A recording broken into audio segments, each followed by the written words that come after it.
Samsung versus iPhone. Which is better in 2025? Let's find out.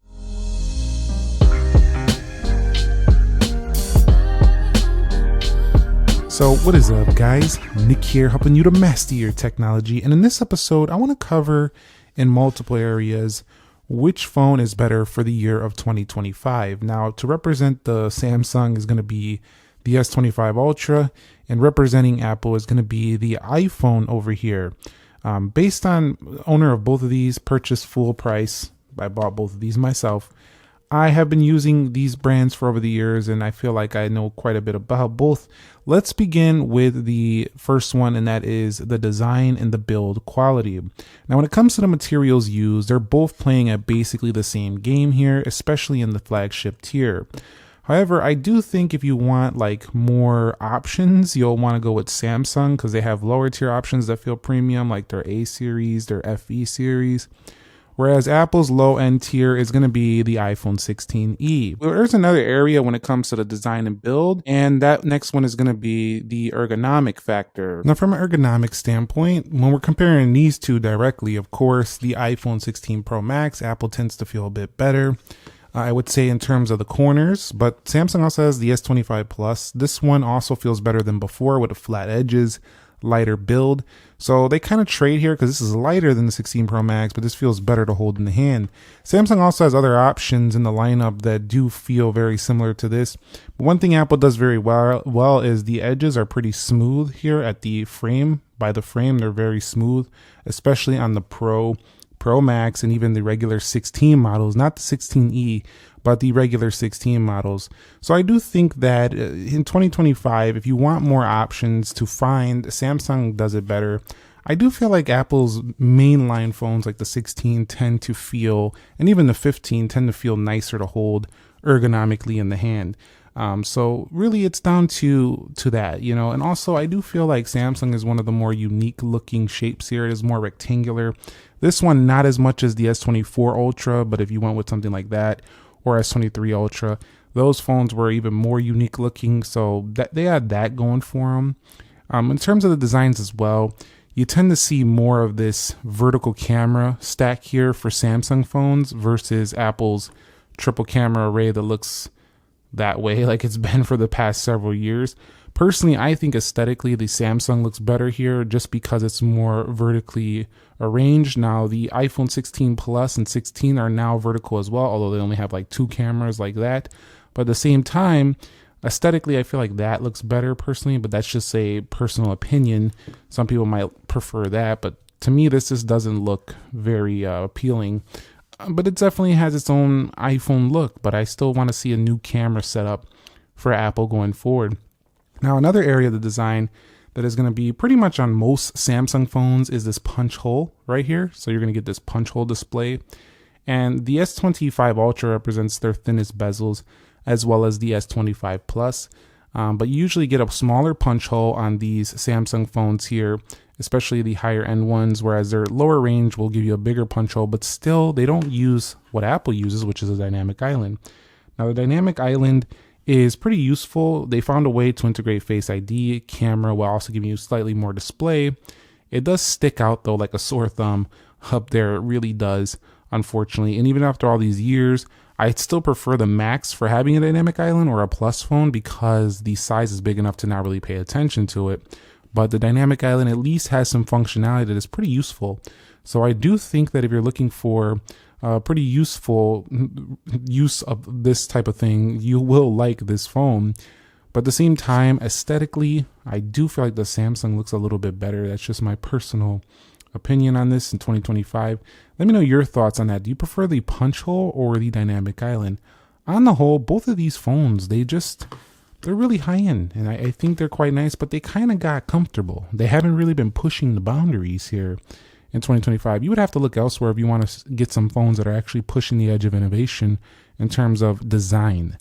These kind of are just pushing it more in processor, battery, ecosystem, polish, stuff like that. Now, in 2025, Samsung to me is still better when it comes to display technology, mostly because they have one of the only phones out there with an anti-reflective display, which is amazing in different angles. It's hard to portray this on camera, but you'll notice it when different lights hit the phone in different lighting conditions. It's pretty noticeable. Also, there's still more variability in the features on the Samsung's display section, where you can change between QHD, Full HD, 720. You can also do things with the camera cutout, hide the camera cutout. You can also do things a little bit more in depth with the display up here with the adaptive refresh. You could turn it on and off very easily. You could do that with low power mode on the iPhone, but you have eye comfort shield, you have adaptive color tones, and then you could really tweak around with these screen modes. Now, some of these Samsung display features actually used to be a bit more extensive, but they kind of toned it back a little bit. But the vividness slider will boost that saturation for the Samsung. Now, for Apple, they do have quite a few display settings, and they do have very what I call well-tuned displays, because they don't look oversaturated, undersaturated, and they kind of get the color accuracy pretty much on point. They wanted to make the display to where you don't really have to tweak it and it looks good most of the time, and they've achieved that. They achieved that several years ago. This phone here, representing the Apple side, definitely does have some of the thinnest bezels we've ever seen on the 16 Pro Max, and I quite love that. It is a huge phone, but even the smaller 16 Pro exhibits the same traits. Now, if we scroll down, you'll see we do have display zoom, we have true tone, automatic options, dark mode. You have those things as well over here. But to really get into a little bit more display settings, you'll go over to accessibility, display, and you'll see you have other things, color filters, you have classic invert, you have more you could play around with, different text sizes, of course. That's also able to be done here on the Samsung. So I would say that from a display perspective, Apple does a really good job, especially on their high-end stuff. Even their lower-end phones are pretty well tuned, but for a pure vivid and just more impressive panel, I do think Samsung is winning here in 2025. And that's because they're a primary maker of displays. Also, even their lower end stuff like a Galaxy A series, to me, it looks amazing, the display. Even though it's Super AMOLED, it's an older technology, it still looks better than some iPhones, honestly, because it's just more vivid and saturated, which looks really impressive when you're watching movies and content. And here's a good example of that. Look at this Samsung Galaxy A56. By the way, I think it's pretty impressive for the price. Look how big the iPhone 16 Pro Max is. This phone is nearly the same size. Much thicker bezels, obviously, but this is a very saturated and vivid piece of display right here on the $350 Galaxy A56. So from a value perspective, you're definitely going to get better video saturation, color, and stuff like that on even cheaper Samsung phones. So I think from a display technology perspective in 2025, Samsung is definitely winning over Apple, but Apple does a really good job at one thing: consistency.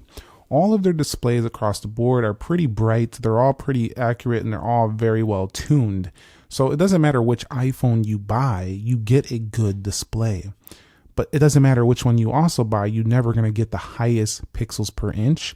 You're never going to get the highest spec sheet display out there. Android phones, there's many options that are going to give you, they're going to beat the iPhone in certain respects, but I'm not sure any one of them, besides maybe the Ultra and the S25 Plus, do it a bit better in terms of the overall package. So they do give you a really overall good package with the display on pretty much everything except for the base models that are giving you 60 hertz. But even those base models at 60 hertz are still really well tuned. They just have 60 hertz, so that's kind of a step back. You do get 120 on pretty much most Samsung phones, even the cheapest of the bunch.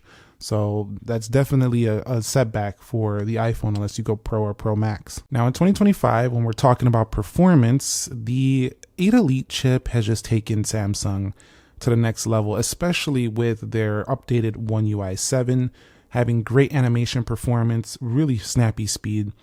This is one of the fastest phones I've used in a while. It just feels so quick. It doesn't matter what you're doing. The heat is staying down even in games.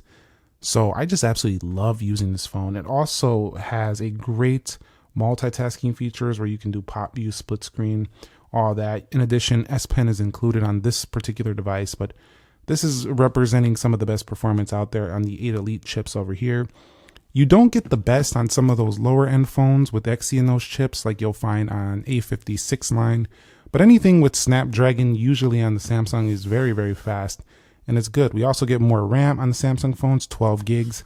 Over here, the Apple A series chips though do a really good job as well, lasting a very long time and giving you really good longevity performance. Although iOS in general kind of slows down my experience on Apple because the animations feel a little bit more relaxed, a little bit slower.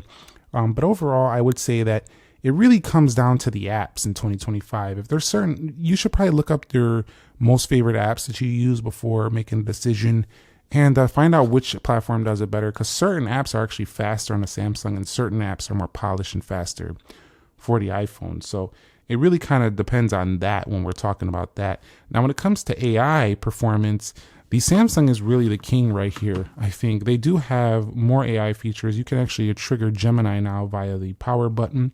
You can also circle to search, which came to most Android phones, but this has the full Galaxy AI suite right here. And they're just a little bit further along and they do it really quickly as well. So from an AI perspective, I do think Samsung is winning this out. They also win in RAM management due to having more RAM, but also the ability to hold more applications in the background versus 8 gigs over here. Being Apple's top of the line is 8 gigs. Also, their AI over here is pretty good as well, but it's not anywhere near as good as the Android devices because it just feels more beta.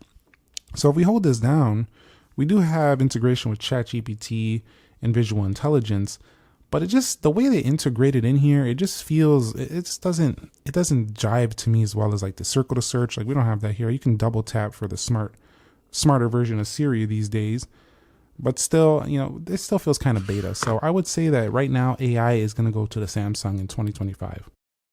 Now in 2025, if you were to pick one just for software, which one is better? I'm going to have to say that's really, there is no better here. Like honestly, it's down to, do you want customization? Do you want the full package? Do you want all these extra features that you can just play with? And then when you don't need to play with them, you can just have a really good phone, but then you want some more, so it makes it a little more fun. The Samsung's that phone, not this one. But that doesn't make it better. It just depends on how you use your phone. If you want a more simple, polished operating system with a great ecosystem that's very easy to use. Some people say, well, it's not easy to use. You got to go and dig around in settings. Some of the Samsung settings are right there in your face. But when I say easy to use, I mean, you don't really got to set anything up. The Samsung does load it up with features everywhere. So it kind of, to me, looks a little bit less clean sometimes. But it depends on how you use it. If you just use it how it comes out of the box, both of them are easy to use and very clean. But the iPhone is just more of a simple experience. It doesn't really overload it with too many features. It's pretty much simple. And the thing is with this is that it can get boring. Honestly, the iPhone is it just feels like a regular phone. It just gets kind of boring after a while. This phone never really gets boring, and when it does get boring, I can start mixing up with theming and customization all over the place. And of course, you can use S Pen to even spice things up more. Like you can go and do some sketch to images. You can add some shortcuts in here, and it just gets more fun when you start playing with this screen, right? You get the drill. There's a lot to do on the Samsung phone. Never really get kind of bored there. Now with the iPhone though, you don't have any S Pen support. Well, this is not a Samsung or any pen support besides styluses that work on pretty much any touchscreen. But with the iPhone, you kind of have this old trusty reliable. It kind of feels like an appliance in your pocket. You just kind of get used to it. It just works well. And I like its software consistency with the updates. I always get my updates very quickly on the iPhone. And yes, I get them every month on the Samsung, which is one of the better Android manufacturers out there when it comes to this. But One UI 7 took quite a bit of time, which I didn't like. But the iPhone does it really, really quite well when it comes to the software updates. So if that's something you care about in long-term software support, I'm going to have to say go iPhone. When it comes to the camera perspective, I think Samsung does it better in terms of giving you more features. It's loaded. You have 100 times zoom. You have more feature set right here. And not only that, it has more advanced video recording at 8K 60 or 8K 30, UHD 60, but also log recording, which is like a really pro feature.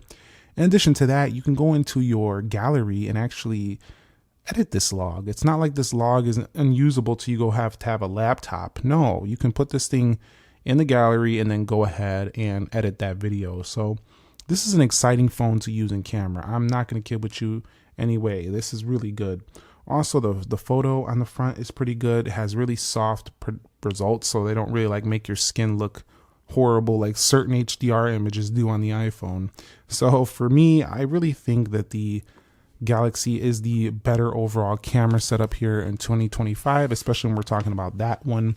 I also like how even on their lower end stuff, they still give you multiple camera options, whereas Apple gives you like one on their lower end stuff. So in 2025, I think from a camera perspective, you actually get a better value on the Samsung. One thing that is better though about the iPhone when it comes to 2025 is I think it still has one of the better video qualities out there.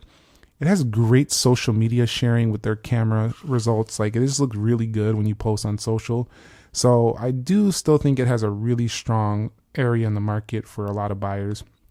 To me, it's just not the most loaded with the features. And it's kind of got that iPhone look. You know, we kind of just know that that photo was taken on an iPhone, if you know what I mean. It has this like iPhone result. Most people can tell at this point. It also has cinematic action modes, and both of them do a good job there. 120 4K slow-mo on both of them. So this is a really boss setup as well. And I really like the camera control button. I got used to it, not as a slider. I still think that is really slows me down, the slider. But I've been getting used to just using this camera control button to go ahead and just take a quick photo. It really gets that camera open very fast. And it's in basically the perfect location, because when you need to open the camera, boom, you just get in there, take that photo, and you got it. So in terms of speed of getting a photo, I think the iPhone still does it the best out here. But in terms of an overall package, I do think Samsung tends to offer more value in their cameras due to giving you more features even across the lineup, to the low end, to the high end. And to the high end, they're throwing everything in the kitchen sink.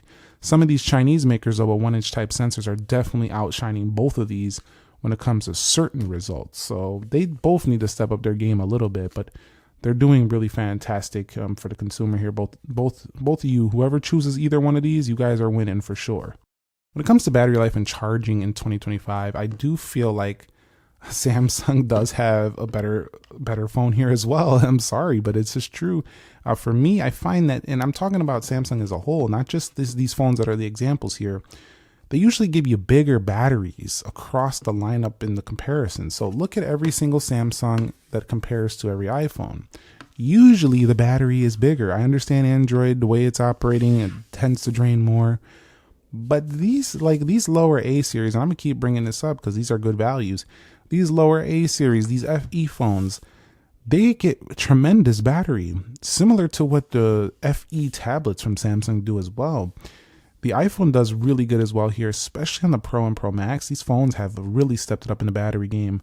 But the Samsung is kind of right there with them, so it doesn't really make it overly impressive when you compare it to this brand over here. Both of them do a fantastic job. I do think Samsung, in my experience, has been giving me more battery life across the line when I compare it to each phone. I do like what the 16E is bringing, though, at that price range. It's pretty darn good battery with that C1. But the entire 16 lineup was a huge thumbs up in battery. The Galaxies tend to charge faster, for sure. They're not like way faster like a OnePlus phone, but they are faster charging. One thing that's a strong suit for Apple, though, is MagSafe, which is why the 16E gets a lot of flack, because that phone doesn't have MagSafe. So if you do want to do MagSafe accessories, you can do it here. You can also actually do that on Samsung as well. All you're going to need is a MagSafe style case with a magnetic ring. You can do that, basically use all those accessories as well. If you didn't know that, you definitely could. So both of them do USB-C, but USB-C, the faster versions, are only on the Pros. Similar on Samsung, you got to get the higher end stuff to get the better USB-C. From an ecosystem perspective, it doesn't matter whether you go with Apple or Samsung. You do get watches from both. You get Ultra watches, you get headphones from both. It doesn't matter. They both set you up with a really good option to build out an ecosystem. You have great tablet options, including S10 Ultra, including Galaxy Buds, AirPods, Macs, Samsung Galaxy laptops. It doesn't matter here. You have really good ecosystems on both. I do think that Samsung has really expanded this, but I think Apple's ecosystem is a little bit more tightly controlled. It's a little bit more seamless, if you will. So I'm going to have to give Apple the round here. Their compatibility, the seamlessness transitions between Mac, Apple's laptop, their phone, their watch, it just feels smoother. I feel like I'm jumping through a little more hoops because, like, we're wearing Android Wear over here. We have the Samsung Android experience. So we got Samsung Galaxy Store, we have Google Play Store, then we go to the Galaxy laptop, we got the Windows laptop. The drivers could get messed up sometimes, and I gotta like make sure everything is working properly to beam my phone to the laptop, whereas it just works on the iPhone experience with Mac, Apple. So ecosystem wise, you are going to have a more seamless experience on the right. So for that reason, I do think the ecosystem is still stronger on the iPhone when we're talking about pure ecosystem here. Pricing and value for money, we've been kind of touching on this the entire video. From the budget area, Samsung is crushing Apple here. Like, look at these phones right here. And I know this one's not really comparable, but let's go get a FE or whatever. Still similar price, much bigger than this phone as well. But just the options here, especially at the lower tier, Samsung wins in 2025, hands down. In terms of the actual value, like the performance you get, I do think that both of them are pretty high priced, especially in their higher speed versions of these phones. So it comes down to which one you really like. You're going to pay a pretty penny on both of them if you want top performing phones.